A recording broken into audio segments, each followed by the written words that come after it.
जी अस्सलाम वालेकुम जी। जैसा कि आजकल सब दोस्तों को पता है, लंपी डिजीज़ आई हुई है, उससे जानवर काफ़ी परेशान है। ये मेरी गाय को भी थी, मेरे डॉट्स नज़र आ रहे हैं छोटे छोटे।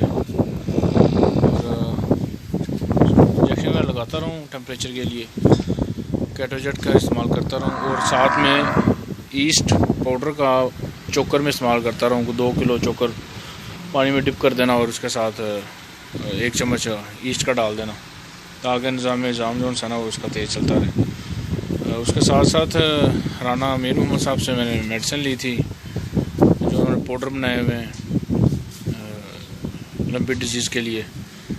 तो एक तो पिलाने वाला था और इसे पिलाता भी मैं रहा हूँ, और दूसरा जो है लगाने वाला। राना साहब ने तो कहा था सरसों के तेल में लगाना है, तो मैंने लगाया भी, इस्तेमाल भी किया।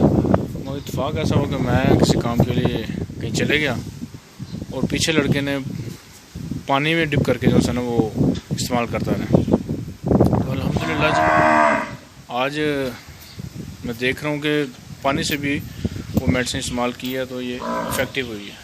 ये देखें बिल्कुल छोटे छोटे निशान रह गए, मतलब ख़त्म हो गए हैं। ये जो ये दो है तो इतनी शिद्दत की थी, इसके नाक में भी था, और मोस्टली जो है ना इसके वो टेम्परेचर इतना हो जाता था, इसकी आंखों में स्वेलिंग हो जाती थी। तो ये माशाल्लाह से ठीक है जी।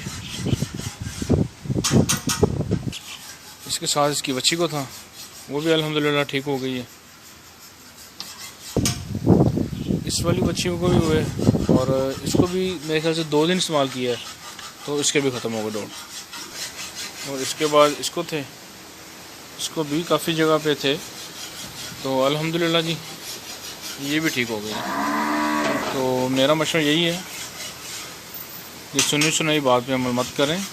ये मेरा एक्सपेरिमेंट है, मैंने ये ख़ुद पे सर्च की है सारी और ये इस्तेमाल की है। तो आखिर इसी नतीजे पे पहुँचा हूँ कि लंपी डिजीज़ के लिए जो राना साहब ने बनाई है मेडिसिन वगैरह, वही आप इस्तेमाल करें, तो इंशाल्लाह विद इन डेज़ में जो है ना आपका जानवर ठीक हो जाएगा।